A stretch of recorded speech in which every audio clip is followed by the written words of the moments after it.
beginning part of Mount Lebanon Cemetery. These are all like flat stones that are out through here. This is, I think, a slightly newer part of the cemetery. There's actually a really cool old house back there too that Cliff likes when we stopped out here, because he had never been here and neither had I. We had come out through here when we were doing the Blue-Eyed Six video. Excuse me. And because Charles Drews, who was one of the murderers and was one of the two guys that was hung first, he and Israel Brandt, who was the mastermind of the actual murder, were both buried out here because they were both veterans, but they couldn't be buried in the veterans part of the cemetery, so they got buried in the paupers part of the cemetery, which is actually quite a cool area because there's quite a few like Eastern Europeans that are buried out there, and it's in like their languages, whether it's Greek or Lithuanian or whatever it is. And this is like the mausoleum. When it's open at some point I want to go in there because there's some cool stained glass in there. But one of the things that's there used to be an old chapel which was really beautiful that was here, and they wound up tearing down.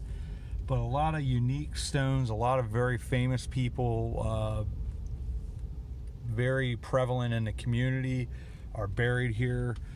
Where they're buried exactly, I don't know. I will break out my book on the cemetery, which I think we're going to back up here and then go out that way. I believe, from what I remember of reading that book, the idea of having a big cemetery like this for the community of Lebanon was first being really thrown around in, say, the late 1850s into the 1860s. And then I think it was either in the late 1860s or in the beginning of the 1870s that they first threw the idea around, like, and made it actually reality. We're going to step out just quick because there's quite a few cool monuments here that we're just going to quick walk to. So I'm going to unplug and we're going to quick get out of the vehicle, out of Chuck, and then quick check some of these out because I'd actually like to get some photographs of these as well. I'm moving a little slow. I'm having to use the cane on and off just because my back sometimes is there, and then the next time it decides it doesn't want to work, we're going to go over here and instead of trying to make this step up here. But this is, I like monuments like this, and I like to take pictures for my, there you can see that monument. It's Shugar, S-H-U-G-R. That's quite a neat monument. And I saw there was an angel over here and then another neat monument. Looks like another mausoleum over there as well.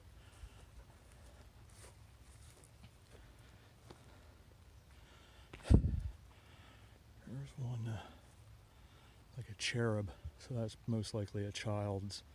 Yeah. Looks like Raymond Arthur, son of. And then there's another cool one over here. I'll take a quick peek and then get back in the van and drive around there. So you do have some graves here that are probably as early as like 1860s, late 1860s. I'll look at the exact date again, and then I'll do a last piece on this video where I can give you some of that information from the book, so we'll have it exactly correct. But this is Weimer.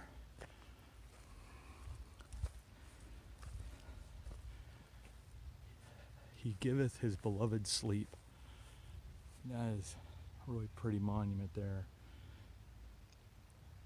Another one with a statue. Yeah. So much here. So we will make a right here because checked out a few of the monuments here. I think a lot of this stuff down that way is a little more modern, if you will, in the last 70 years or so. But there's that monument that we filmed up close.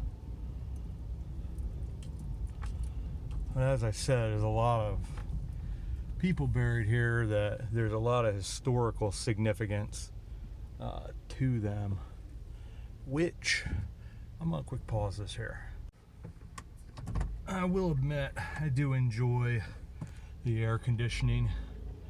It's quite enjoyable. There's the cool, it's like the little mausoleum that's over there. But it's just such a big cemetery. You get lost in here, like just walking through and just seeing all the, and once again we talk about over and over again all the stories, all the people here.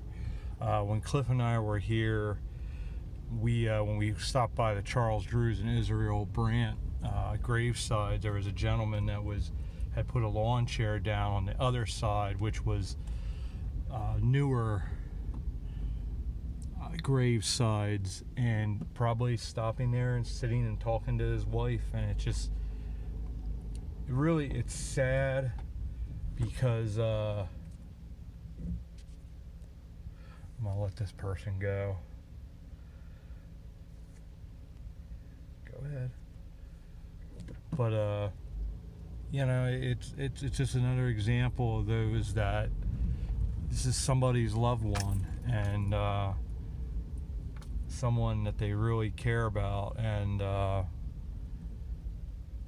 this is their way of communicating with them yet because of their love. We're gonna stop here again. Every now and then we're stopping when I see some stone that's especially interesting, because I am doing a bunch of photos for my Instagram. So if this is sort of intermittent and sort of stops, that's the reason why. We will stop by the Israel Brandt and Charles Drews graveside, because I also want to stop by and show you some of the intricate and unique writing from the languages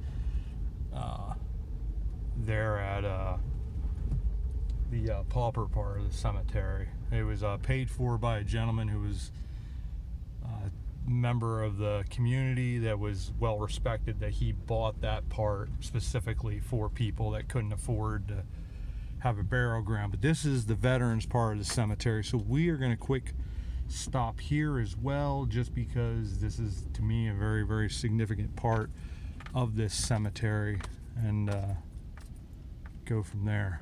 So let's get out again. Park Chuck first, because otherwise Chuck will run away, and we don't want that.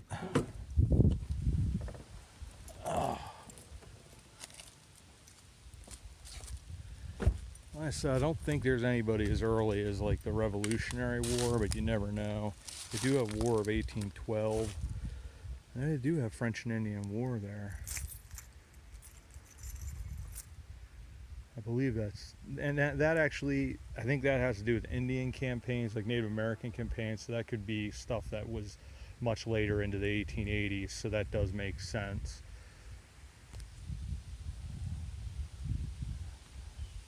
They have their rests from their labors and their works do follow them. That's pretty cool.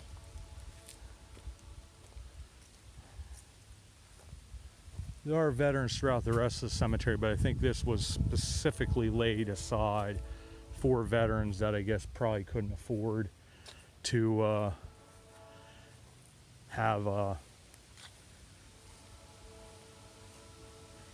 gravesite or whatever, to have a burial ground.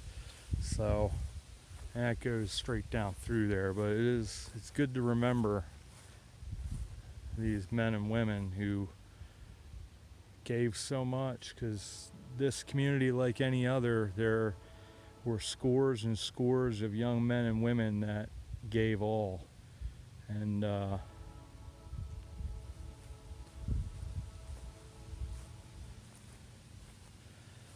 like I said, we'll come through here again, and then we'll really go through, because it almost looks like it continues down through. Over in that area somewhere, which we'll drive down through, I believe is where Charles Drews and Israel Brandt are buried. And then we'll also show you some of the stones that, like I said, it's done in Greek Greek or like Eastern European of some sort. So we're starting again. This is once again from the veterans area of the cemetery.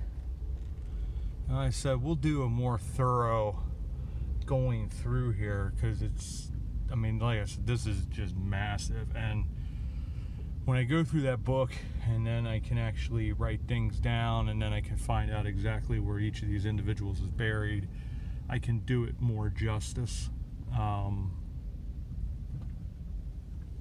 That's a pretty cool one.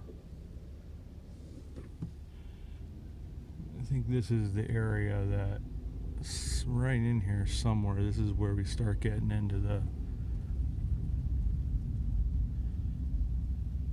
and you see down there Stover's Dam Park. That'll probably come out sooner than this, but that's Stover's Lake right down there. So they're right up against each other. And you just see how it keeps on going down through there. So like it says 22,000, over 22,000 burials. It's quite impressive. Well, that's cool. I was right over there where the lilies or whatever, lily pads were.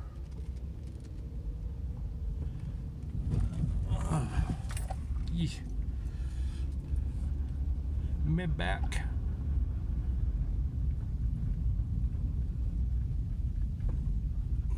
I think that's it right there. So let's park right here and we can go through that area. And this is a much newer area, this cemetery. So let's quick park. And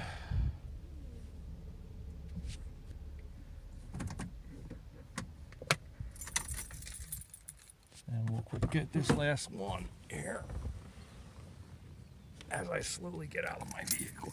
One of the weird things is, like, one of the hardest things for me to do is to get in and out of a vehicle for whatever reason. I don't understand it fully, but it just is what it is.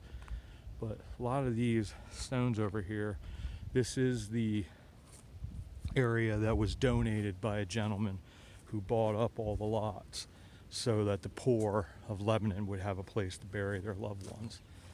But here is the Blue-Eyed Six. You have Charles Drews, 1820 to 1879. He was in the PA 93rd, which we had mentioned that when we went to the Monument Park there on 8th and Lehman. He was one of the guys that volunteered.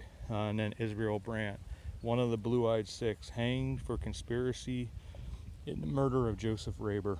And Charles Drews is one of the two guys that got hung earlier, about 6 months earlier, because he was one of the guys that actually committed the murder.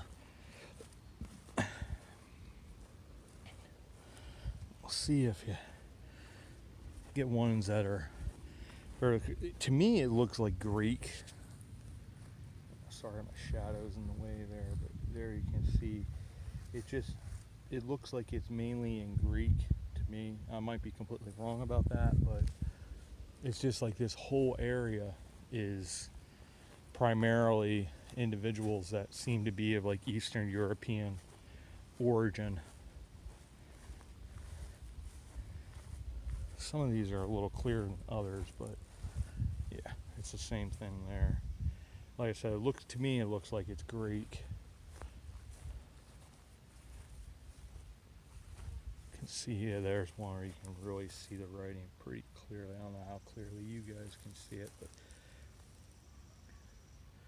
but it's like Toja Makabapa or whatever his name. I probably just butchered that pretty badly, I'm sorry. But that's this whole section is primarily, that's what it is. But they have the stone up there that talks about that this was donated specifically for those that couldn't afford to have a burial site. So it was a very kind gesture, because it's, end of the day, it's a way of giving closure to the family. It's also, see here you have Veljo Radin. It sounds very Eastern European, whether it's Romanian, Lithuanian, whatever it might be.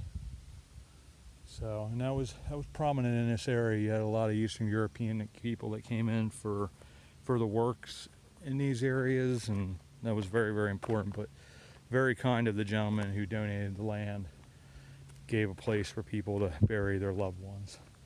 So I will have another part after this that will discuss a little bit more in detail the history of this cemetery, just a little bit of something, and then like I said, we will come back here probably several times, because I think there's that much here that it isn't something that you can do in just, you know, 1 or 2 videos. So, but I wanted to do a quick drive through just to show you the place and how really, really extraordinary it is. So as always, I want to say thank you for coming along, and another adventure searching for hometown history, and we will see you all about town.